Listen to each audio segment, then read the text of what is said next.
بسم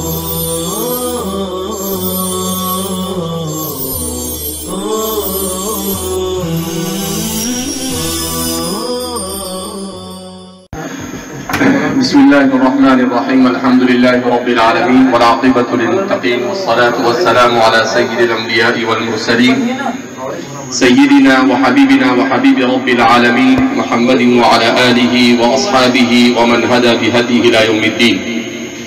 قال الله تبارك وتعالى في كتابه المجيد والفرقان الحميد: فأعوذ بالله من الشيطان الرجيم. بسم الله الرحمن الرحيم.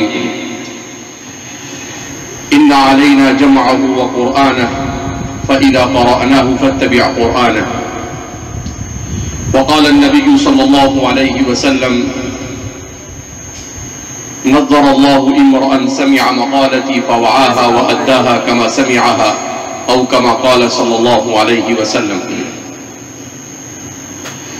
عزیز طلبہ، جیسا کہ ہم جانتے ہیں کہ اللہ رب العزت نے ہم پر بہت بڑا فضل اور احسان کیا کہ اپنے دین کو سیکھنے سکھانے کے لیے ہمیں یہاں جمع ہونے کی توفیق مرحمت فرمائی. اس لیے کہ دنیا میں سب سے افضل ترین کام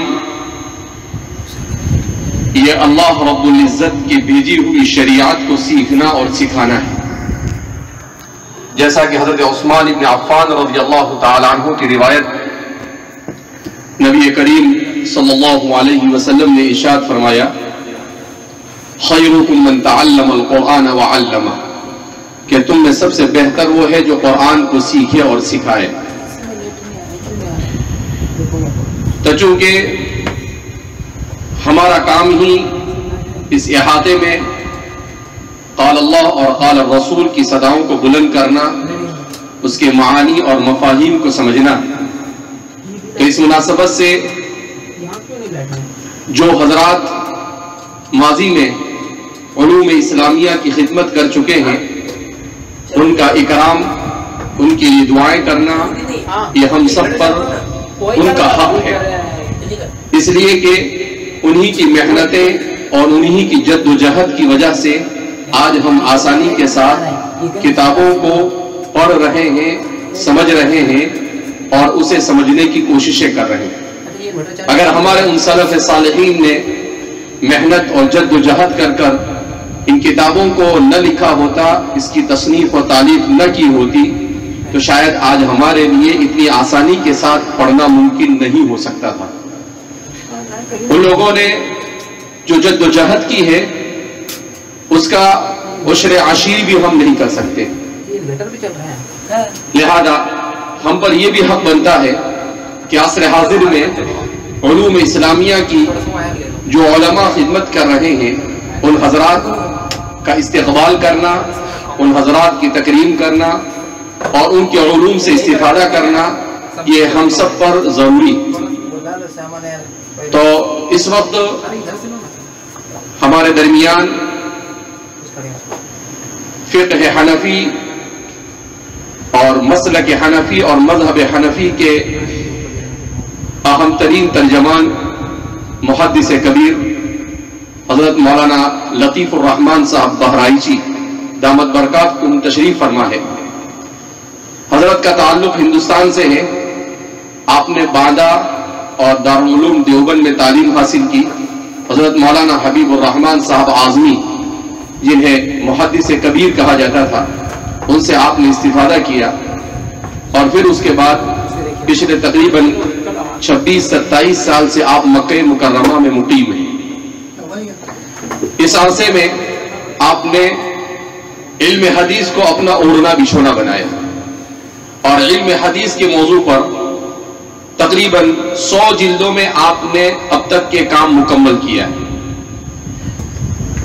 ان میں سب سے اہم اور بڑا کارنامہ جو اللہ رب العزت نے آپ سے محض اپنے فضل و کرم اور آپ کے اخلاص کی برکت سے آپ سے لیا وہ یہ کہ آپ نے علمی طور پر احناف کی جانب سے قلت حدیث کا جو بہتان احناف پر لگایا جاتا ہے، اس بہتان کو آپ نے علمی شکل میں احناف سے دور کرنے کا بیڑا اٹھایا، اور امام ابو حنیفہ جنہیں آج دنیا امام اعظم سے یاد کرتی ہے، امام ابو حنیفہ رحمہ اللہ کی روایتوں کو آپ نے جمع کیا اور ایک موسوعہ تیار کیا جس کا نام ہے الموسوعۃ الحدیثیہ لمرویات الامام ابی حنیفہ رحمہ اللہ، جس میں امام صاحب کی 10,000 سے زیادہ روایتوں کو آپ نے جمع کیا، اور یہ 20 جلدوں میں موسوعہ تقریباً 4-5 مہینے پہلے شائع ہوا ہے، اور علمی دنیا پر کہیں پر خوشی کا ماحول ہے۔ احناف اور جو علم دوست لوگ ہیں انہوں نے خوشی کا اظہار کیا کہ ایک ضرورت تھی اور اس ضرورت کو پورا کیا گیا، اور احناف پر ایک قرض تھا، اس قرض کو گویا ادا کیا گیا، اس لیے کہ اس کی آرزو اور تمنا کہ امام صاحب کی مرویات کو جمع کیا جاوے، اس کی آرزو اور تمنا زمانے قدیم سے ہمارے بہت سارے علماء کرتے چلے آئے تھے، اور بہت سارے لوگوں نے اپنا کوئی نہ کوئی اپنے انداز میں اس خدمت کو انجام دینے کی کوشش کی۔ اس کے علاوہ بھی آپ نے شرح معانی الآثار جو ہمارے یہاں پر پڑھائی جاتی ہے اس کی تحقیق، تخریج اور تعلیق کا کام کیا، اس کی احادیث پر حکم لگایا۔ جو ہمارے یہاں پر پڑھائی جاتی ہے تقریباً 350-400 صفحے میں چھپی ہے، آپ کی تحقیق، تخریج اور تعلیق اور ہر حدیث پر حکم کے ساتھ وہ 10 جلدوں میں تیار ہو کر آئی۔ اور اس کے علاوہ جامعہ کے تعاون سے فتاوی تاتار خانیہ پر کام ہو رہا ہے، المواہب اللطیفہ پر کام ہو رہا ہے، اور بھی بہت سارے کام ہو رہے ہیں۔ تو انشاءاللہ علم حدیث کے باب میں احناف پر قلت حدیث کا جو بہتان لگایا گیا ہے، اللہ کی ذات سے پوری امید کی جاتی ہے کہ حضرت کی محنت سے انشاءاللہ یہ بہتان علمی انداز میں قریب الختم ہے یا ختم ہو گیا۔ ویسے بھی احناف قلیل الحدیث نہیں ہے، لیکن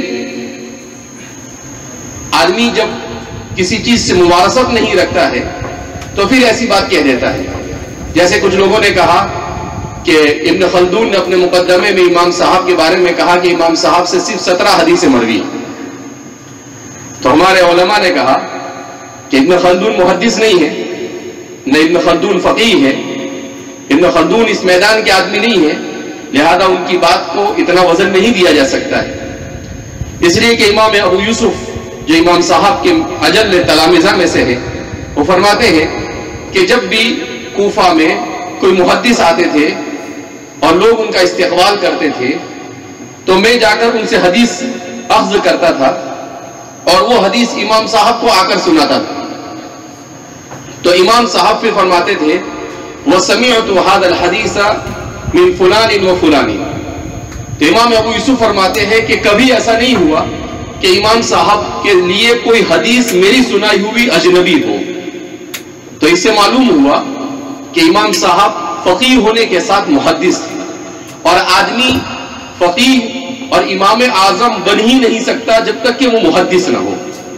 لہذا ہم جامعہ، طلبہ جامعہ، اساتذہ جامعہ اور انتظام جامعہ حضرت کے اس قدوم میمنت پر آپ کا تہہ دل سے استقبال کرتے ہیں، اور پوری امت مسلمہ حنفیہ کی طرف سے آپ کا ہم شکریہ ادا کرتے ہیں، اور دعا کرتے ہیں کہ اللہ رب العزت آپ کی ان خدمات جلیلہ کو شرف قبولیت سے نوازے، اور اللہ رب العزت نافعیت اور عافیت کے ساتھ عمر دراز آپ کو نصیب فرمائے۔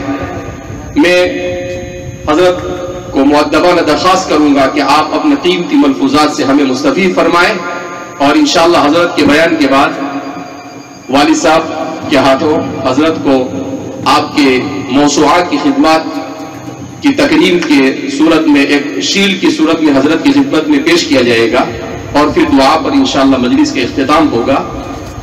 حضرت جہاں ایک طرف محدث ہے، وہیں پر حضرت تصوف سے بھی اور طریقت سے بھی اور سلوک سے بھی بڑا اچھا تعلق رکھتے ہیں، اور گویا کہ علم شریعت اور طریقت دونوں کے جامع ہیں، لہذا ہمیں اس زمانے میں ایسے بہت کم لوگ ہوتے ہیں جن کو علم سے شغف ہوتا ہے، وہ طریقت سے دور ہوتے ہیں. جن کو طریقت سے شغف ہوتا ہے وہ علم سے بہت زیادہ قریب اور اتنی گہرائی اور تحقیق کے ساتھ تعلق نہیں رکھتے ہیں. تو میں طلباء سے بھی گزارش کروں گا کہ پورے سکون اور وقار کے ساتھ عمل کی نیت سے حضرت کی باتوں کو سننے کی کوشش کریں.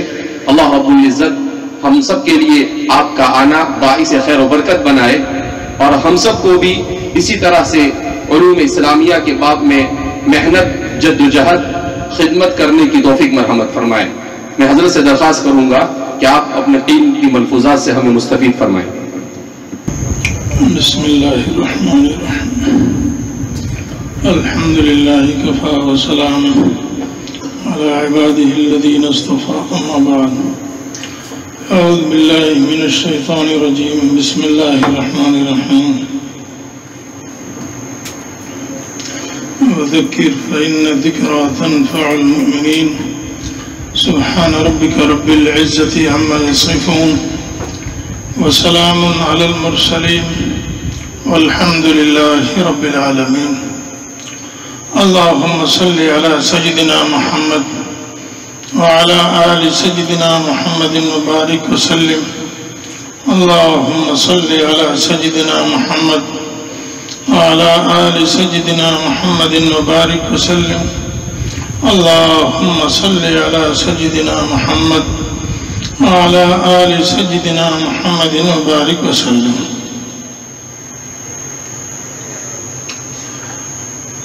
اللہ تعالیٰ جزائے خیر دے.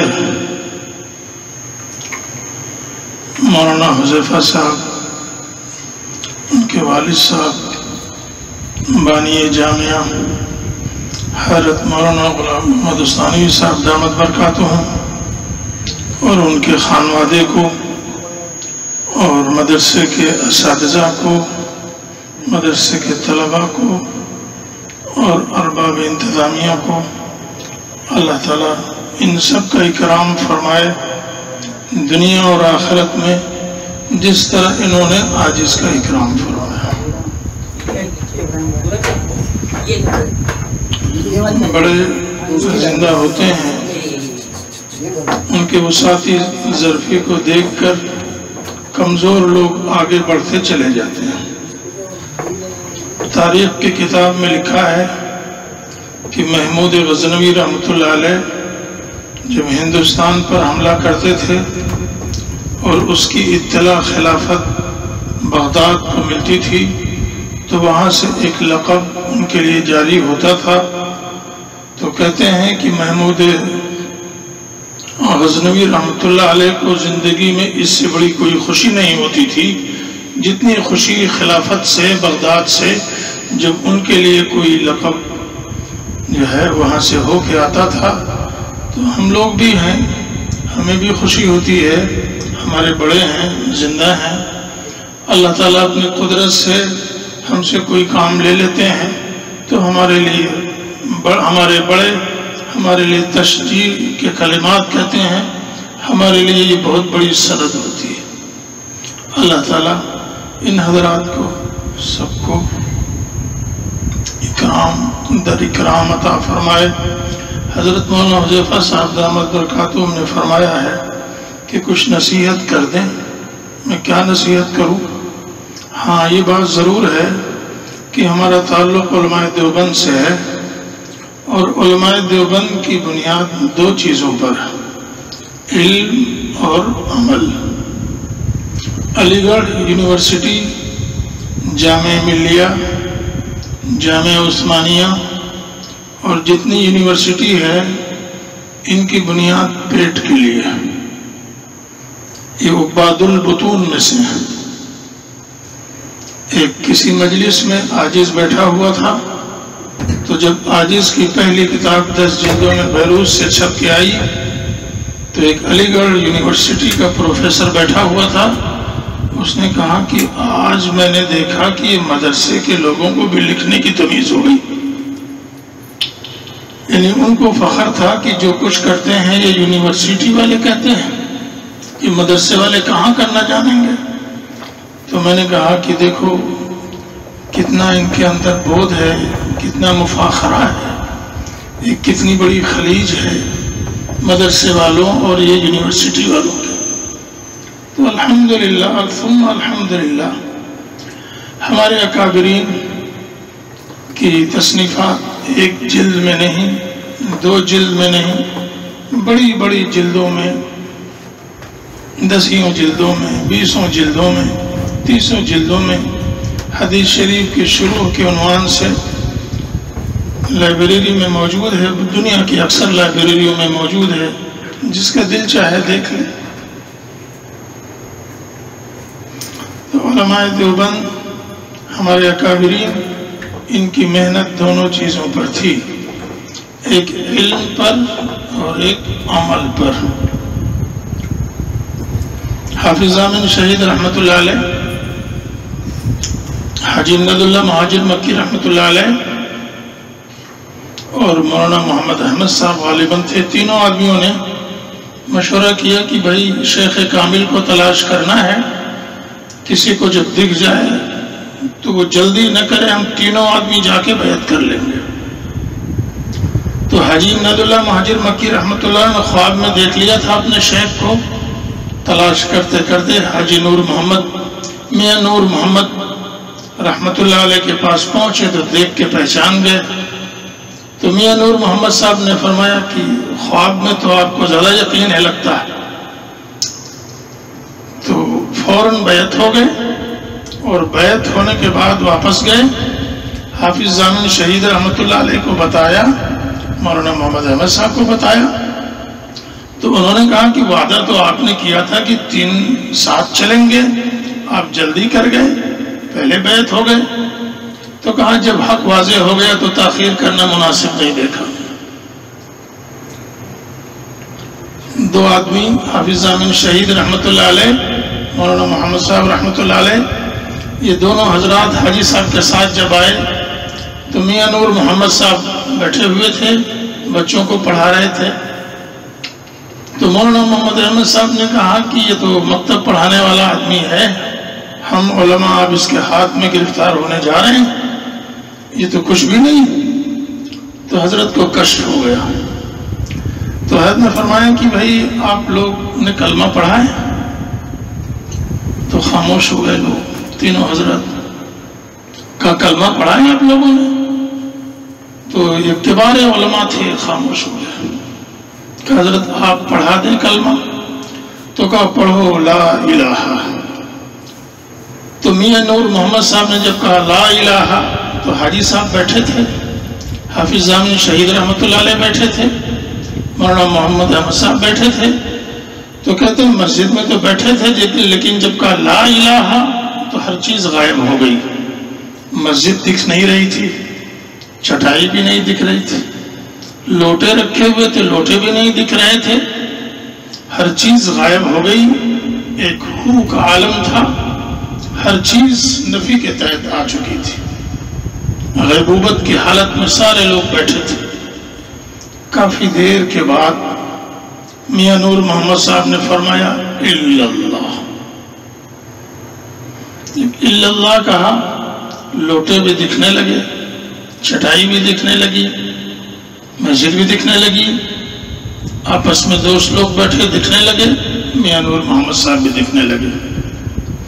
معلوم یہ ہوا کہ لا الہ سے ہر چیز کی نفی کی جاتی ہے، گندگی کی نفی کی جاتی ہے، برائی کی نفی کی جاتی ہے، معبودان باطل کی نفی کی جاتی ہے، ہر شر کی نفی کی جاتی ہے۔ تو کہتے ہیں تصوف کی بنیاد نفی پر ہے، رذائل کی نفی پر۔ میاں نور محمد صاحب کا یہ جملہ بتا رہا ہے کہ جس کے اندر رذائل ہوں، گندگیاں ہوں، شر ہو، شہوات حرام ہو، گندی چیزیں ہیں، تو ابھی تو اس نے کسی درجے پہ اپنا قدم ہی نہیں رکھا ہے۔ ہم نے کلمہ پڑھ لیا، میاں نور محمد صاحب نے فرمایا بھائی کلمہ پڑھ لیا ہے، تو ہم نے اپنا تو کلمہ پڑھ لیا ہے، لیکن اہل حق، اہل صلاح، اہل تقویٰ، اہل دل، ان کا کلمہ باقی ہے۔ تو کہتے ہیں جب اہل تقیٰ کا کلمہ پڑھیں گے ہاتھ کی گندگی ختم ہو جائے گی، پیر کی گندگی ختم ہو جائے گی، وجود کی گندگی ختم ہو جائے گی، یہ بدن وہ بدن رہے گا کہ اس میں اللہ ہی رہے گا۔ ہاتھ کے ہڈی کے حصے میں بھی نور دکھے گا، خون میں بھی نور دکھے گا، گوشت کے جز جز میں نور دکھے گا، پورے وجود میں نور دکھے گا۔ اخیر میں آدمی بول اٹھے گا کہ ہم نے تو سنا تھا کہ مرنے کے بعد جنت میں جانا ہے، لیکن جو کیفیت سالک کو میسر ہو رہی ہے یہ تو مرنے سے پہلے ہی جنت کے مزے آ رہے ہیں۔ ہماری بنیاد پاکیزگی پر ہے، اس لیے کہ اللہ پاک، قرآن پاک پاک، اللہ کے رسول صلی اللہ علیہ وسلم کا سینہ پاک، ہر دین پاک ہے۔ تو کہتے ہیں اللہ پاک کو دیکھتا ہے، اللہ کی تجلی پاک پر ہوتی ہے۔ جس کے دلوں میں گندگی ہے، جس کے دل میں رذیلہ ہے، گندی حرکتیں ہیں، برائیاں ہیں، تو اللہ کی تجلی گندی چیز پہ نہیں ہوتی۔ اللہ پاک ہے، اس لیے پاک کی تجلی پاک پر ہوتی ہے۔ اگر ہمیں تجلیات رب، انوارات، احوال، مواجید لینا ہے تو پہلے اپنے برتن کو صاف کریں۔ پہلے زمانے میں لوگ دودھ لینے کے لیے دکانوں میں پہنچ جاتے تھے، بہت سے لوگ ان کے برتن میں گندگی ہوتی تھی تو وہ بندہ کہتا تھا کہ برتن صاف کرو پھر دودھ ڈالیں گے۔ تو ہمارا برتن گندا ہے، ہماری نظریں ناپاک ہیں، زبان گندی ہے، دماغ میں گندگی ہے، ہمارے احوال برے ہیں۔ اب یہ ہم دل کو لے کے مولا کے سامنے بیٹھے ہیں کہ میرے دل میں کچھ آ جائے، تو گندے دل کے ساتھ اللہ کی تجلی کیسے آئے؟ ہزاروں کا مجمع ہے لیکن آنکھ پاک نہیں ہے، زبان پاک نہیں ہے، گندگی ہے، تو کہتے ہیں پورے مجمع میں تجلی پورے طور پہ نہیں آتی ہے۔ ایک فقیر بیٹھا ہے کونے میں جس کا کپڑا گندا ہے، بدن گندا ہے، دیکھنے والے کہتے ہیں وہ بو آ رہی ہے۔ ٹھیک ہے، بو آپ کو آ رہی ہوگی، لیکن اس کا دل اس طرح پاک ہے کہ اتنی تجلی اتر رہی ہے، اللہ کی شان کیا ہے۔ مولانا احمد علی لاہوری رحمۃ اللہ علیہ حرم پاک میں بیٹھے ہوئے تھے، ایک عرب بدو کو دیکھا کہ وہ بیت اللہ شریف کی طرف پیر پھیلائے بیٹھا ہوا ہے، تو ان کے دل میں بات آئی کہ اس بدو کو میں منع تو کر دوں کہ پیر کا رخ الگ کر لے۔ تو حضرت اپنے مریدین سے الگ ہوئے اور تیزی سے اس بدو کی طرف چلنے لگے۔ جب بدو کے پاس گئے تو واپس آنے لگے اور تیزی سے واپس آنے لگے۔ متوسلین نے کہا حضرت آپ گئے تو بڑی تیزی سے تھے مگر واپس اس سے بھی تیزی سے کیوں آ گئے؟ تو حضرت نے فرمایا کہ میں اس کو خالی سمجھ رہا تھا، برتن جو ہے اس کا خالی، لیکن جب میں اس کے قریب پہنچا تو عرش اعظم سے تجلیات کی بارش اتنی تیزی سے اس کے سر پہ ہو رہی تھی کہ میرے اندر طاقت نہیں تھی کہ میں وہاں پہ کھڑا ہو سکوں۔ دل صاف ہوتا ہے، جتنی دل کی صفائی ہوتی ہے تجلی اتنی تیز سے اترتی ہے۔ اسی لیے سلسلہ عالیہ نقش بندیہ مجددیہ میں یہ سینے میں 7 لطائف ہوتے ہیں، لطیف قلب، روح، سر، خفی، اخفا، نفس اور قالب۔ ان 7 پر محنت کراتے ہیں، کہتے ہیں اتنی محنت ہو جائے کہ کوئی گندگی باقی نہ رہنے پائے۔ کہتے ہیں پھر فقیر بیٹھتا ہے اور اتنے انوارات کی آمد ہوتی ہے کہ اس کے بدن کا رویاں رویاں اللہ اللہ کی ضربیں لگاتا ہے۔ جس جگہ پہ بیٹھتا ہے وہاں سے اللہ کی آوازیں آتی ہیں، مصلی سے اللہ کی آواز آتی ہے۔ کیوں؟ کہ اس نے اپنے دل کو صاف کر لیا ہے۔ مجدد صاحب مکتوبات شریف میں لکھتے ہیں کہ جب دل پر محنت ہوتی ہے تو فنائیت کا جب وقت آتا ہے تو اصلی دل 7ویں آسمان کی طرف چلا جاتا ہے، عرش اعظم کے نیچے۔ عرش اعظم کے نیچے اولیاء ہیں، غوث اعظم ہیں، بڑے بڑے کبار ہیں، وہ کوئی سجدے میں ہے، کوئی رکوع میں ہے، کوئی قیام میں ہے، واہ بھائی واہ، سب نور میں مست ہے۔ کہتے ہیں اس فقیر کی روح اور قلب باطن وہاں پہ پہنچ جاتا ہے، کہتے ہیں منور ہوتا رہتا ہے، منور ہوتا رہتا ہے۔ جب مکمل منور ہو جاتا ہے تب نزول ہوتا ہے۔ پہلے سفر کو صعود کہتے ہیں اور دوسرے کو نزول کہتے ہیں۔ اس جگہ پہ قلب میں جب واپس آتا ہے، مجدد صاحب فرماتے ہیں اس لطیفے کی فنائیت کے بعد اس کو جنگل میں پھینک دو، سمندر میں پھینک دو، کہیں بھی ڈال دو، 1 منٹ کے لیے یاد مولا سے غافل نہیں ہو سکتا۔ کہتے ہیں یہ ساتوں لطائف پر محنت کرائی جاتی ہے اور ساتوں لطائف کا یہ حال ہوتا ہے۔ جب ساتوں لطائف مکمل ہو جاتے ہیں، برتن صاف ہو گیا، گندگیاں ختم ہو گئی، نظر پاک ہو گئی، زبان کی پاکیزگی مل گئی ہے، تہجد گزار ہو گیا ہے۔ کہتے ہیں کہ 10 منٹ کے لیے بیٹھتا ہے تو انوارات کی اتنی آمد ہوتی ہے کہ پورے بدن کا رویا رویا، پورے بدن ہڈی ہڈی، خون سب متاثر ہو جاتا ہے۔ کہتے ہیں کہ یہ فقیر چلتا ہے، تجلی چلنے کی حالت میں اس پہ نازل ہوتی رہتی ہے۔ یہ فقیر بستر پہ سوتا ہے، تجلی اس کے بدن پہ نازل ہوتی رہتی ہے۔ کہتے ہیں جس گھر میں بیٹھ جائے اس گھر میں تجلی نازل ہوتی ہے۔ اس لیے ہمارے شیخ، ہمارے مرشد حضرت فرماتے ہیں کہ کسی کے مکان میں اگر جنات وغیرہ زیادہ آ جائیں، بلیات بہت زیادہ آ جائیں، تو سلسلے کے کسی کامل خلیفہ کو گھر میں 2-3 دن قیام کرا لو، قیام کی برکت سے سب رفو چکر ہو جائیں گے۔ کیوں؟ تجلی اس کے ساتھ ہے، اللہ کے نور کی آمد اس کے ساتھ ہے، اس سے مقاومت کی طاقت کوئی نہیں رکھتا ہے۔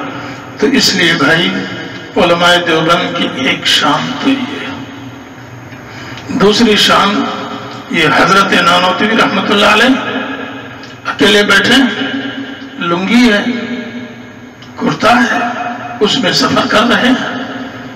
پنڈت دیانند سرسوتی سے ہیں، جس کا اتنا بڑا نام تھا ہندو مت میں، حضرت نے مناظرہ کیا تو وہ کہتا ہے کہ قاسم کے پیٹ سے قاسم نہیں، قاسم کا رب بولتا ہے۔ کسی کے اندر مقاومت کی طاقت نہیں تھی۔ یہ آگرہ ہے، مولانا رحمت اللہ کیرانوی نے آخری مناظرہ کیا۔ یورپ سے سارے مسیحی جمع ہو گئے تھے کہ مسلمانوں کو سب کو مسیحی بنا دیں۔ جب آخری مناظرہ ہوا تو قریب تھا کہ سب مسلمان ہو جاتے۔ انہوں نے کہا بھائی آپ مناظرہ مت کرو، واپس وہیں چلے جاؤ جہاں سے آئے تھے۔ یہ علماء دیوبند میں فرقہ باطلہ، مذاہب باطلہ، یہی فقراء علماء دیوبند کھڑے ہوتے تھے۔ انہوں نے ہندو مت، عیسائیوں، یہودیوں سب کے خلاف مناظرے کیے، اور آج مذہب اسلام کی جو شکل دکھ رہی ہے، ہمارے اکابر کی برکات ہیں، ان کی جہود ہیں، اور ان کے علوم ملہم من اللہ، وہ علوم مکتسب بھی تھے۔ لوگ کہتے ہیں کہ یہ تو حضرت نانوتوی یہ متاخرین میں پیدا ہوئی ہے، اگر پہلے ہو گئے ہوتے تو غزالی وغیرہ کے نام سے منسوب ہوتے۔ ہم انہی کی روحانی ضروریت ہے۔ وہ لوگ ہر قدم میں فنائیت تھی، اللہ تعالیٰ کی طرف توجہ تھی، انابت تھی، اور وہ اخلاص کے پیکر تھے۔ یہ ہمارے بڑے تھے، ہم ان کے پیچھے چلیں گے۔ اللہ تعالیٰ جس طرح وہ سعید فی الدنیا والآخرہ، اسی طرح سعادت کے حوالے ہمارے ساتھ بھی شائیں گے۔ لمبی گفتگو نہیں کرنی ہے، بڑے بزرگ بیٹھے ہوئے ہیں، اس لیے بھائی محنت کرنی ہے دونوں چیزوں پر۔ یہ میں لنگی پہنے بیٹھا ہوں، حضرت نانوتوی رحمت اللہ علیہ کی بات سے ایک بات یاد آ گئی۔ میں جدے سے آ رہا تھا تو ہمارے لوگ کہہ رہے تھے کہ وہ پیجامہ پہن لیں، میں نے کہا لنگی میں زیادہ آسانی لگ رہی ہے۔ تو میں لنگی پہن کے ایئرپورٹ کی طرف داخل ہوا تو ایئرپورٹ میں پولیس بڑا سخت بیٹھا ہوا تھا، وہ کسی کو آنے نہیں دے رہا تھا۔ تو کسی نے کہا کہ وہ کسی کو نہیں آنے دے رہا ہے، آپ کو تکلیف ہوگی، کوئی نہ کوئی مددگار ہونا چاہیے۔ تو میں نے کہا چلو میں بھی کہہ دیتا ہوں۔ تو لنگی پہنے تھا، معذورین کا یہ تھا۔ میں نے کہا بھائی، تو کہا کوئی بات نہیں، 1-2 آدمی چلے جاؤ سب۔ تو میں نے کہا کہ بھائی اس کو بھی معلوم ہے کہ اس کے پاس کچھ بھی نہیں ہے، موسوعہ چھپ کے آئی ریاض میں ایک بڑے خلیفہ صاحب، انہوں نے کہا کہ یہ موسوعہ انہوں نے لکھا ہے جو لنگی پہنتے ہیں؟ تو کسی نے کہا تھا میں تو بہت سیدھا سمجھ رہا تھا، یہ تو یہ بہت بڑی ہے۔ تو سیدھا کا مطلب وہ یہ بدو سمجھ رہے تھے۔ تاجکستان میں گیا، 5 اسٹار ہوٹل میں ہم لوگ ٹھہرے تھے، صدر کی دعوت پہ تھے۔ تو ہندوستان کا جو وقت تھا انہوں نے کہا سفیر مملکت سے ملنے چلنا، میں نے کہا تم ہی لوگ چلے جاؤ، ہمیں ضرورت نہیں۔ انہوں نے کہا کہ نہیں چلنا پڑے گا، تو میں نے کہا تم سب شیروانی پہنے ہو، میں تو لنگی پہنے کھڑا ہوں ہوٹل کے نیچے۔ آخر میں انہوں نے کہا چلیں لنگی پہن کے چلیں۔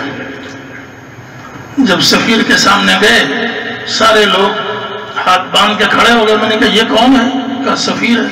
میں نے کہا صوفہ وغیرہ کدھر ہے؟ کہا ادھر۔ میں اپنا صوفہ پہ بیٹھ گیا۔ تو جب سفیر سب سے مل کر فارغ ہوا تو میرے پاس آیا، مصافحہ کیا، بڑی دیر تک حالت قیام میں رہا۔ ایک قاسمی صاحب تھے، بہت شیروانی بہت تیزی سے پہن کر کے کھڑے تھے کہ شاید ان کی طرف متوجہ ہو جائے، وہ کسی کی طرف نہیں متوجہ ہوا۔ کھانا کھانے کا نمبر جب آیا تو وہ سفیر مملکت استنجا خانے میں میرا ہاتھ دھلانے کے لیے دوڑا، کسی کا ہاتھ اس نے نہیں دھلایا، حالانکہ اس میں گورنر رینج کے لوگ بیٹھے ہوئے تھے۔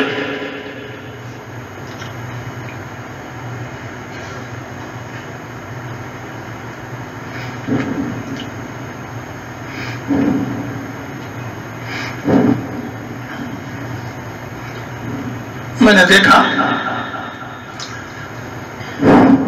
کہ لوگ کھانا کھا رہے ہیں، تاجکستان میں سفیر میرے پیچھے کھڑا ہوا۔ جب تک میں کھانا کھاتا رہا وہ میرے پیچھے کھڑا رہا۔ ہندوستانی وفد میں بڑے بڑے وزراء اس منصب کے لوگ تھے، مگر سفیر نے کسی کی طرف توجہ نہیں کی۔ تو ایک قاسمی صاحب کھڑے تھے، انہوں نے پوچھا، میں نے کہا یہ لنگی کی برکت ہے، میں لنگی پہن کے یہاں پہ بیٹھا ہوں، ملک کا سفیر میرے پیچھے کھڑا ہوا۔ تاجکستان کا بادشاہ صدر تھا، لوگوں نے بلایا، کہا صدر سے مل لیں۔ میں نے کہا مجھے تو کوئی ضرورت نہیں اس کسی سے ملنے کی صدر سے۔ تو اللہ کی شان یہ ہے کہ سب لوگ کھانے پہ بیٹھ گئے۔ جب ہم گئے 1-2-3 آدمی تو دیکھا کہیں کوئی جگہ نہیں تھی۔ تو ملک کا صدر تھا، اس نے ایسے دیکھا اپنے عملہ کی طرف تو بھگدڑ مچ گئی لوگوں میں۔ تو لوگوں نے جلدی سے ہم لوگوں کے لیے کرسی ٹیبل سب ندی کے کنارے انتظام کیا۔ تو لوگ دیکھ رہے تھے کہ ملک کا صدر میرے پیچھے کھڑا ہوا ہے اور سارے لوگ جمع ہیں۔ تو میں نے کہا یہ ان فقیروں کے احوال ہیں جو اپنے بزرگوں کے نقش قدم پہ چلتے ہیں۔ تو یہ جو محنت ہے اور جو مجاہدہ ہے، ایک صاحب کہنے لگے جس کی ٹوپی سیدھی ہو اس کا مطلب وہ پڑھے بڑھے گا نہیں کچھ بھی، اور جو زیادہ رومال سر پہ بہت رکھتا ہو اس کو اسی سے فکر نہیں، وہ پڑھے گا کیا؟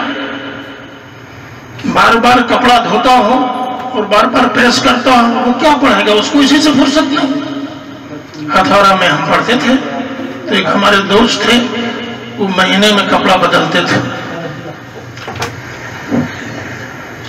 ان کا نام مفتی شبیر صاحب ہے، مدرسہ شاہی مراد آباد۔ کبھی کبھی 20-25 دن کے بعد استنجا کے لیے جاتے تھے، پیٹ ہی خراب رہتا تھا۔ تو میں نے کہا کہ ہمارے ساتھی 1 مہینے کے بعد کپڑا بدلتے ہیں تو ہم کم سے کم 15 دن کے بعد تو کریں۔ تو ہم 15 دن کے بعد ہتھوڑا میں کپڑا بدلتا تھا۔ ہمیں جمعرات اور جمعے میں تمیز نہیں تھی کہ جمعے میں چھٹی کا کیا مطلب ہوتا ہے۔ ہم پروگرام بنا کے رکھتے تھے کہ جمعے کے دن اتنے گھنٹے ہمیں تکرار کرنا ہے۔ بعض جمعے کے دن ہم وقت کر دیتے تھے کہ قافیہ پوری ختم کر دینی ہے۔ اعلان ہو جاتا تھا ہتھوڑا میں کہ آج کی رات شرح تہذیب کی ہے، پوری رات میں شرح تہذیب مکمل کر لیتے تھے، پورے لوگ بیٹھتے تھے۔ آج کی رات اصول الشاشی کی ہے، تو ہم اپنی بھی کتابیں پڑھتے تھے اور جو بچے پیچھے ہوتے تھے ان کو بھی کہلواتے تھے۔ تو مدرسے میں ایک ماحول بنتا تھا۔ ہمارے حضرت کے ہاں مار پیٹ کچھ نہیں تھی، کوئی شور شغب نہیں، لیکن لڑکے 2 بجے رات تک کے مطالعہ کرتے تھے، اور بڑے بڑے چیرا اور نخب بچے اس زمانے میں فارغ ہو گئے تھے۔ ہمارے حضرت کی نسبت اور توجہ کمی تھی اور ان کے حضرت کی برکت تھی، لیکن لوگ فنائیت کے درجے میں محنت کرنے والے لوگ تھے۔ آج وہ ماحول ختم ہو گیا ہے، بار بار چیزیں کہتی ہیں بوس ممو سے اس سے بدبو آ رہی ہے، بدن سے بدبو آ رہی ہے۔ پہلے زمانے میں بدبو نہیں آتی تھی، اس کی وجہ یہ ہے کہ اس زمانے میں گناہ کی زیادتی ہو گئی ہے۔ کتابوں میں لکھا ہے کہ 15 20 دن کے بعد اکابر اولیاء اللہ اپنے کپڑے کو اتارتے تھے، بنیان کو اتارتے تھے، ذرہ برابر بو نہیں ہوتی تھی۔ آج ہم کپڑا دوسرے دن بدلتے کہتے ہیں جی بڑی بدبو آ رہی ہے۔ گناہوں کی نحوست ہے۔ انٹرنیٹ کا ماحول عام ہو گیا ہے، دماغ میں فطور ہے، دماغ گندگی سے پر ہے، زبانیں پاک نہیں ہیں، آنکھ نورانی نہیں ہے، سجدے میں ہیں، گندی گندی چیزیں سجدے میں خیالات میں آ رہی ہیں، حالت رکوع میں ہیں، گندگی کا تصور ہے، مسجد میں بیٹھے ہیں، شور ہے، کبیرہ گناہوں میں سے ہے۔ جب تک کہ گناہوں سے نہ بچیں گے یہ بدن اللہ کا نور اس میں نہ جائے گا، تجلیات کیا نہ اتریں گی، احوال اس پر کچھ طاری نہیں ہوں گے۔ علم میں بھی نور ہے اور عمل میں بھی نور ہے، دونوں چیزوں کے آپ جامع ہیں، دونوں پر محنت ہوگی، فنائیت ہوگی تو اللہ تعالی ہمیں کمالات عطا فرمائیں گے۔ تو کم سے کم آج کے دن یہ مبارک مجلس ہے، ہمارے بزرگ بیٹھے ہوئے ہیں، روزانہ گناہوں سے توبہ کرنا چاہیے۔ سب لوگ سچی پکی ایک مرتبہ گناہوں سے توبہ کریں گے انشاءاللہ۔ پڑھیں بسم اللہ الرحمن الرحیم۔ لا الہ الا اللہ محمد الرسول اللہ، آمنت باللہ وملائکتہ وکتبہ ورسلہ والیوم الآخر والقدر خیرہ وشرہ من اللہ تعالی والبعث بعد الموت، استغفر اللہ ربی من کل ذنب واتوب الیہ برحمتک یا ارحم الراحمین۔ بزرگان دین ان کلمات کو پڑھا کے لوگوں کو توبہ کراتے تھے، اس میں تاثیر ہے۔ کبھی کبھی ایسا ہوتا ہے صدق دل سے کوئی بندہ کلمات پڑھ لیجئے تو احوال بدلنے لگتے ہیں۔ پونے میں ایک صاحب سے ملاقات ہوئی، کہنے لگے کہ 60 سال سے جماعت میں لگا ہوں لیکن میری نظر پاک نہیں۔ تو میں نے کہا میرے پاس کوئی چیز ہے نہیں، بزرگوں نے جو دیا ہے گناہوں سے توبہ، تو کہو تو میں توبہ کے کلمات پڑھا دوں۔ تو عاجز نے یہی کلمات ان کو پڑھا دیے۔ وہ کہتے ہیں 95% کلمات پڑھنے کے بعد میرا دل بدل گیا، میری نظر پاک ہو گئی۔ تو اللہ تعالیٰ کی طرف چلنا ہے، اللہ کی محبت کو دل میں لانا ہے، معرفت کا نور سینے میں پیدا ہو جائے، ہم سب کو ولایت مل جائے، سب سے بڑی نعمت ہے اسلام کے بعد۔ تو اس کے لیے آگے بڑھنا چاہیے۔ تو پہلا قدم ترک معاصی، گناہ نہیں کرنا انشاءاللہ۔ ہمارے بڑوں نے لکھا ہے کہ جس کو دل بدلنا ہو 3 چیزیں کر لے۔ قرآن پاک کی تلاوت، کیوں؟ ہر کلمے میں نور ہے، تلاوت ہوتی ہے اللہ کا نور دل میں جاتا ہے۔ کہ یہ کیسے؟ مجدد الفسانی رحمت اللہ علیہ مکتوبات میں قرآن پاک کا ایک مراقبہ لکھا ہے۔ تو جب ہم اس مراقبے کو پہنچتے ہیں، آنکھ بند کرتے ہیں تو پوری فضا نورانی ہو جاتی ہے۔ معلوم یہ ہوا یہ قرآن جس کو ہم دیکھتے ہیں، اگر ہم اس نیت سے دیکھیں کہ ہماری تلاوت شروع، انوارات ہمارے سینے میں آنے شروع، تو وہ سلسلہ شروع ہو جاتا ہے۔ استغفار درود شریف چلتے پھرتے پڑھ لینا چاہیے، طالب علم میں 10 مرتبہ 25 مرتبہ۔ اور دیکھو بھائی غور سے دیکھو، بائیں طرف دل ہے، چلتے پھرتے تصور کرنا چاہیے کہ میرا دل ذاکر ہے۔ اللہ تعالیٰ توفیق دے اگر تو کبھی 10-15 منٹ کے لیے بیٹھ جائیں، صرف سوچیں کہ اللہ کا نور میرے دل میں اتر رہا ہے، گندگی نکل رہی ہے، میرا دل اللہ اللہ کہہ رہا ہے۔ کہتے ہیں کہ بندہ بیٹھا ہوتا ہے، پڑوس والوں کو بھی خبر نہیں ہوتی ہے، عرش اعظم سے اسی سیکنڈ نور کی آمد شروع ہو جاتی ہے۔ مٹھائی کی لذت چکھی ہے ہم نے، ہر چیز کی لذت، لیکن انوار کے آمد کی لذت ہم نے نہیں چکھی۔ طلبۃ العلم، طلبۃ الحدیث، طلبۃ العلوم، الجامعین بین العلم والعمل، ضروری ہے کہ اس کی بھی لذت ملتی چلی جائے۔ 5 وقت کی نماز تو ہے، کہتے ہیں کہ سالک جب تک کہ تہجد کا ماحول نہ ہو وہ زندگی کیا ہوتی ہے، بلا تہجد کے کچھ بھی نہیں۔ سالکین کی تہجد ادھر ادھر ہو گئی وہ رونے لگتے ہیں، کہتے ہیں کیفیت سب ختم ہو گئی۔ زامبیا میں بیٹھے تھے، ایک صاحب آئے پڑوسی ملک، خبر ملی کہ 22 سال ہو گئے ہیں تہجد قضا نہیں ہوئی، ایک دن روزہ ایک دن افطار، ایک دن روزہ ایک دن افطار۔ کتنے بڑے اعمال لے کے لوگ اللہ کے ہاں جائیں گے تو ماشاءاللہ یہ نورانی جماعت، نورانی مجلس، اہل علم، تقویٰ اگر ذکر اذکار اور تہجد کو بھی شامل کر لیں تو ان کا وزن سب سے زیادہ ہو جائے۔ چلو کتابیں کوئی سمجھ میں نہیں آئی، کوئی بات نہیں، لیکن عمل ہے، تقویٰ ہے۔ اگر درخت کے نیچے بیٹھ جاؤ گے اللہ علاقے کو روشن کر دیں گے۔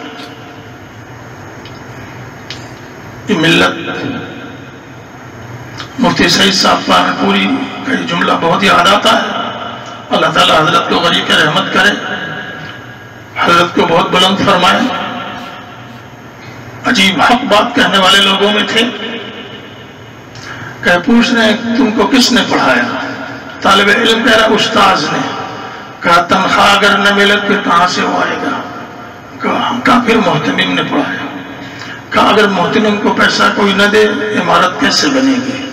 کہا ہاں۔ تو حضرت نے فرمایا تم کو ملت نے پڑھایا۔ جب تم کو ملت نے پڑھایا ہے تو فراغت کے بعد تم ملت کے لیے کام کرو۔ دکان کھول کے بیٹھ گئے، کہتے جی برکت نہیں ہو رہی ہے، 9 سال تو ملت کا تم نے کھایا ہے، ملت کی وجہ سے تم نے پڑھا ہے، اور فراغت کے بعد تم اپنی دکان کھول کر کے بیٹھ گئے ہو، تم حق ہے کیا دکان کھول کے بیٹھنے کا؟ بھائی ملت کے لیے کام کرو۔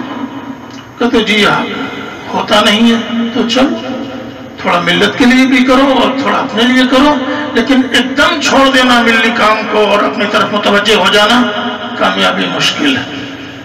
ٹھیک ہے، کہتے ہیں اخیر میں ترک کے معاصی، گناہوں کو چھوڑ دینا۔ اللہ پاک ہے، دین پاک ہے، سب کچھ پاک ہے، تو ہم اپنی نظروں کو پاک کریں۔ ہمارے شیخ حکیم امجد صاحب نے جب اجازت دی، کہیں گے مولانا ذرا سے میں اللہ کا نام لکھنا چاہتا ہوں آپ کے کمرے میں۔ میں نے کہا لکھ دیں۔ اللہ کا نام ایسے لکھا، کہا ذرا اسے دیکھا کریں، غور سے دیکھا کریں اور بلا آنکھ جھپکنے کے دیکھا کریں۔ میں نے کہا ٹھیک ہے دیکھیں گے۔ تو جب میں دیکھتا تھا، کہتے ہیں آدھا گھنٹہ ایسے دیکھتے رہو۔ کہتے ہیں ایک وقت ایسا آتا ہے کہ ہمارے درمیان، کھمبے کے درمیان صرف نور ہی نور رہتا ہے۔ کہتے ہیں جب کیفیت یہ مکمل ہوتی ہے، کسی کو غور سے دیکھ لو، اس کی بیماریاں ختم ہو جائیں، گندگی اس کے اندر سے نکلنے لگے گی۔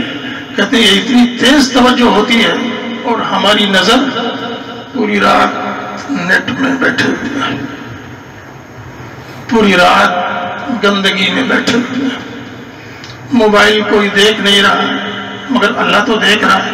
کہتے ہیں بندہ جیسے موبائل میں بیٹھتا ہے، ساتھ میں زمین کے نیچے جہاں یہ مکتب ہے گندے لوگوں کا، وہاں سے ظلمت فوراً اس کے اوپر منتقل ہوتی ہے، پوری رات برستی رہتی ہے، آنکھیں گندی۔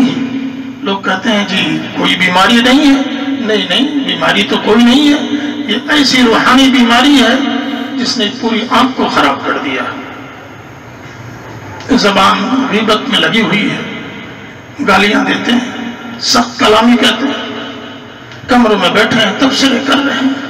اللہ نے زبان دیا ہے ذکر کے لیے یا سچی بات کے لیے، کان دیا ہے سچی بات سننے کے لیے۔ تو اہل دل کہتے ہیں جس نے 3 چیز پر محنت کیا اور دل میں اللہ کا نور نہ دیکھے تو ہمارے اوپر آ کے ہنسے۔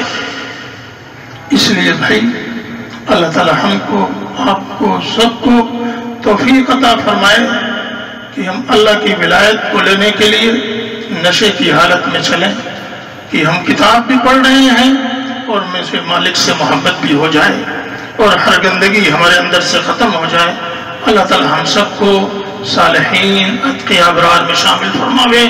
وآخر دعوانا الحمدللہ رب العالمین۔ معزز حاضرین، ہمارے لیے بہت ہی خوشی کی بات تھی کہ آج ہمارے درمیان ہندوستان کے معزز عالم ربانی حضرت مولانا لطیف الرحمن صاحب، فاضل دارالعلوم دیوبند، مقیم حال مکہ المکرمہ، اس وقت بڑی بات یہ ہے کہ یہ قحط الرجال ہے۔ ہمارے اکابر، بڑے بڑے اکابر اٹھ چکے ہیں، لیکن الحمدللہ اللہ نے اپنے دین حنیف کا وعدہ کیا ہے۔ ہر دور میں، ہر زمانے میں اللہ تعالیٰ کچھ اشخاص کو کھڑا کر دیتے ہیں کہ جو تالیف، تصنیف، تدریس، تقریر کے کام میں فائق رہتے ہیں۔ ان میں ہمارے حضرت مولانا لطیف الرحمن صاحب دامت برکاتہم بھی ہے۔ پچھلے سالوں آپ جامعہ میں بھی آپ کا قیام رہا، اساتذہ اور طلباء نے ان سے استفادہ کیا۔ اس کے بعد پھر ان کا قیام وہاں ہو گیا، اور اس درمیان انہوں نے جو کتاب لکھی کون سی؟ الموسوعۃ الحدیثیہ لمرضیات الامام ابی حنیفہ۔ کتنی جلدیں؟ 20 جلدوں کی کتاب، امام صاحب کی 10,000 احادیث، 20 جلد کی کتاب آپ نے تصنیف فرمائی۔ اور یہ کتاب کا اور دوسری 80 جلدوں کی کتابیں آپ کی تیار ہیں جو زیر طبع ہے۔ اور یہ کتاب جیسے ہی مارکیٹ آ گئی عالم اسلام میں کھلبلی مچ گئی کہ بھئی یہ کون کتاب لکھنے والے کون شخص ہیں؟ تو یہ آپ کے سامنے بیٹھے ہیں۔ ابھی ہمیں کچھ دنوں پہلے پتہ چلا کہ مولانا وہاں ادھر اورنگ آباد کی طرف آئے ہیں، تو ہم نے ان سے رابطہ کیا اور ہم نے ان کو دعوت دی۔ یہاں سے مولانا حذیفہ صاحب نے گاڑی بھیجی اور آج کل یہاں آئے، اور کل یہاں سے اورنگ آباد اور احمد نگر وغیرہ کا آپ کا سفر ہے۔ بہرحال ہندوستان کے موقر متخلفین میں سے آپ ہیں، ان کے اساتذہ میں بھی لوگ موجود ہیں۔ دارالعلوم دیوبند کے استادوں میں مولانا ارشد مدنی، مولانا نعمت اللہ صاحب، مولانا سعید پالنپوری، یہ ان کے اساتذہ کرام ہیں۔ لیکن اللہ کا نظام ہے، اللہ جس کو چاہتے ہیں اس کو ترقی دیتے ہیں۔ کسی کو اللہ قلم دیتے ہیں، کسی کو آواز دیتے ہیں، کسی کو زبان دیتے ہیں، کسی کو کیا ذالک فضل اللہ یؤتیہ من یشاء۔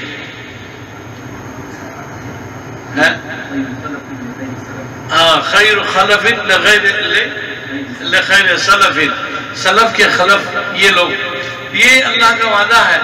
تو آپ بچوں کے لیے ان کی تشریف آوری، آپ کی تاریخ میں بھی ایک بات ہوگی کہ ایک آدمی کو دیکھا ہم نے کہ جو ابھی انہوں نے اتنی بڑی الموسوعہ لامام ابی حنیفہ 20 جلدوں کی کتاب اور 80 جلدیں ابھی چل نہیں ہے، ایسے آدمی کو ہم نے دیکھا۔ آپ کیسے کہیں گے؟ زندگی میں کوئی کہے گا کہ کیا کوئی آپ نے کسی آدمی کو دیکھا کہ جس نے 20 جلدیں کتاب عربی میں، اردو میں، گجراتی، مراٹھی میں نہیں، عربی میں، بھئی کس میں لکھی ہے؟ عربی میں یہ شیخ ہے۔ تو ان کو جامعہ کی طرف سے استقبالیہ شیل کیا جا رہا ہے۔ ان کے اعجاز میں، ان کے اکرام میں، تقریب میں یہ ان کو مولانا حذیفہ صاحب کے ہاتھوں کو دیا جائے۔ اس میں جامعہ کی طرف سے حضرت کو شیل پیش کر رہے ہیں۔ شکر و تقدیر من لم یشکر الناس لم یشکر اللہ، اسم الکلمات و ارق العبارات، تتقدم الجامعة الإسلامية إشاعة العلوم الهند إلى سماحة الشيخ المحدث لطيف الرحمن البهرائشي حفظه الله ورعاه بالشكر والتقدير على ما بذل من مجهودات قيمة لتأليف موسوعة علمية نادرة باسم الموسوعة الحديثية لمرويات الإمام أبي حنيفة من جانب الشیخ غلام محمد الوسطانوی رئیس الجامع۔ تو ہم حضرت کا بھی شکر ادا کرتے ہیں کہ حضرت جب بھی آپ کی خدمت میں ہم دعوت پیش کرتے ہیں آپ تشریف لاتے رہتے ہیں، اور اللہ سے یہی دعا کرتے ہیں کہ اللہ نے جیسے آپ کی اس خدمت کو قبول کیا، ہم سب کو بھی آپ کے نقش قدم پر اسی طریقے سے علم حدیث، علم تفسیر، علم فقہ، علم اصول فقہ اور جتنے بھی علوم ہے، جیسا کہ حضرت نے فرمایا، ملت کے لیے کام کرنے کی اخلاص کے ساتھ توفیق مرحمت فرمائے۔ سبحان ربی العلی الوہاب، اللہم صلی علی سیدنا محمد وعلی آل سیدنا محمد وبارک وسلم۔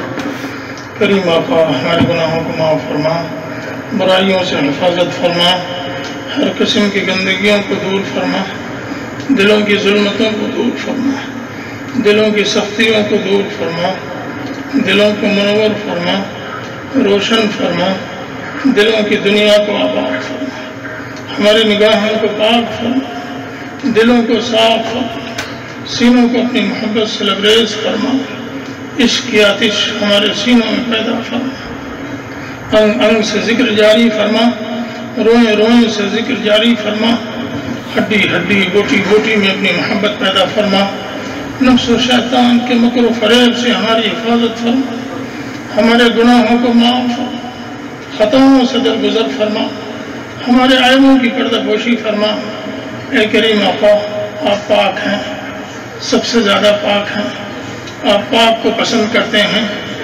آپ نے اسی لیے کہا تھا قلب المومن عرش الرحمن، مومن کا دل رحمان کا عرش ہوتا ہے، لیکن ہم نے اس عرش کو خراب کر دیا، گناہوں کی نحوستیں جمع ہو گئیں، نظریں پاک نہ رہیں تو دل ختم ہو گیا، زبان پاک نہ رہی تو دل ختم ہو گیا، کام کی گندگی دوسرے گناہوں کے نحوست کی وجہ سے اس عرش کو ہم نے ختم کر دیا۔ اے کریم آقا، ہمارے دل میں کچھ نہ بچا، حالانکہ دل تو صرف آپ ہی کے لیے ہے، دل آپ نے صرف اپنے لیے بنایا تھا، اس لیے جو رات کے اعمال پر جمتے ہیں ان کو اہل دل کہتے ہیں۔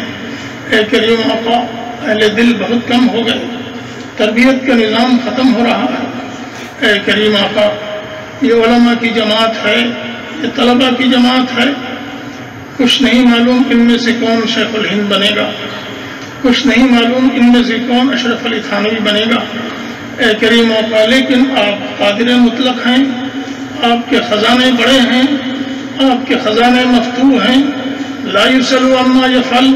کریم آقا، آپ کا کوئی ہاتھ پکڑ سکتا نہیں۔ اے کریم آقا، ہم نے دیکھا ہے شراب پینے والے کو جب آپ کی رحمت متوجہ ہوتی ہے اس کو ولی بنا دیتے ہیں۔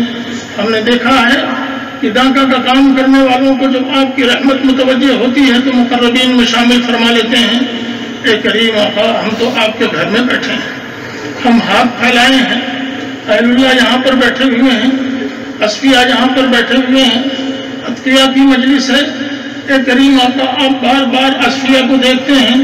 اے کریم آقا، ایسی نورانی مجلس میں ہمارے پھیلے ہاتھوں کو واپس نہ فرمائیے۔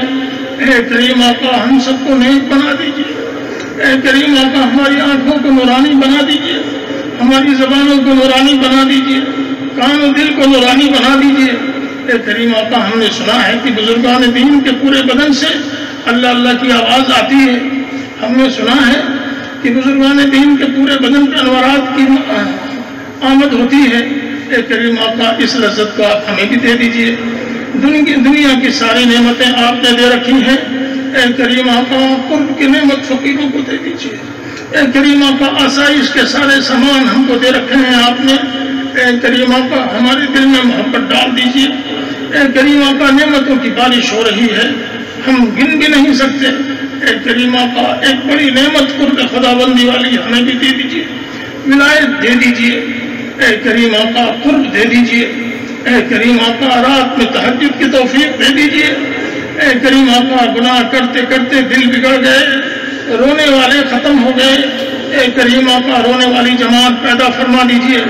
اے کریم آقا، رونے کو پسند فرماتے ہیں، رونے کی جماعت کو پسند فرماتے ہیں۔ اے کریم آقا، رونے والوں کی جماعت پیدا فرما دیجیے۔ دل والوں کی جماعت پیدا فرما دیجئے، ذکر والوں کی جماعت پیدا فرما دیجئے، اے کریم آقا مخلصین پیدا فرما دیجئے، اہل علم پیدا فرما دیجئے جن کے اوپر امت کے مسائل کا استحکام ہو، اے کریم آقا خیر نازل فرما دیجئے، شر سے حفاظت فرما دیجئے، اس پوری مجلس کو قبول فرما لیجئے، مجلس میں جن کے رشتہ دار ہوں، اعزاء قائد ہوں، والدین ہوں، سب کی مغفرت فرما دیجئے، اے کریم آقا اپنی تجلیات، انوارات، رحمات، فتوحات نازل فرما دیجئے، قدم قدم کے نصرت مدد نازل فرما دیجئے، اے کریم آقا آپ ہی کی توفیق سے ادارے چل رہے ہیں، یہ اتنا بڑا مرکزی ادارہ ہے، کریم آقا سمجھ میں بات نہیں آتی الا بتوفیق، وہ بھی فضلک، اے کریم آقا جو کچھ ہو رہا ہے آپ ہی کی توفیق سے ہے، آپ ہی کے فضل سے ہے، آپ ہی کی رحمت سے ہے، اے کریم آقا ہمیشہ کے لیے اس ادارے کو قبول فرما لیجئے، قیامت تک کے سلسلے کو کریم آقا جاری رکھیے، اے کریم آقا آپ کی رحمتیں ہیں، برکتیں ہیں ادارے کے ساتھ، مزید رحمات نازل فرما دیجئے، اس ادارے کے اندر بڑے بڑے قطب ابدال پیدا فرما دیجئے، غوث پیدا فرما دیجئے، وقت کے قطب پیدا فرما دیجئے، بڑے بڑے محققین کی فہرست میں بیٹھنے والوں کو شامل فرما لیجئے، اے کریم آقا آپ قادر مطلق ہیں، جو چاہتے کر سکتے ہیں، اے کریم آقا ہم فقیر کیا کر سکتے ہیں، لیکن اے کریم آقا آپ کے سخاوت کی کوئی مثال نہیں، اے کریم آقا جب چاہتے ہیں عطا فرما دیتے ہیں، اے کریم آقا ہمیں ہر قسم کی نعمتیں عطا فرما دیجئے، مدارس کی حفاظت فرما دیجئے، مساجد کی حفاظت فرما دیجئے، کریم آقا تبلیغ جماعت کی حفاظت فرما دیجئے، خانقاہی نظام کو زندہ فرما دیجئے، اے کریم آقا ہمارے طلباء کو، اساتذہ کو، ہم سب کو جامع بین العلم والعمل الصالح فرما دیجئے، اے کریم آقا قبول فرما لیجئے،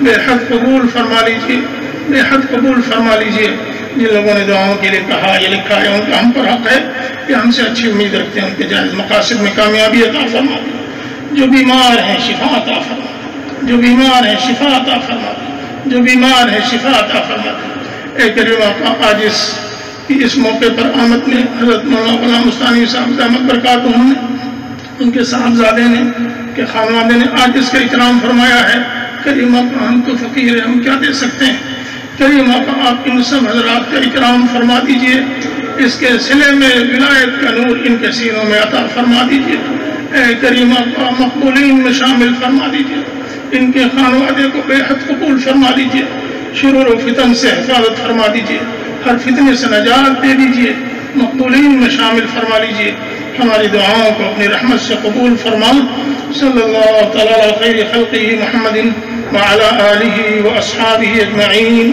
برحمتہ۔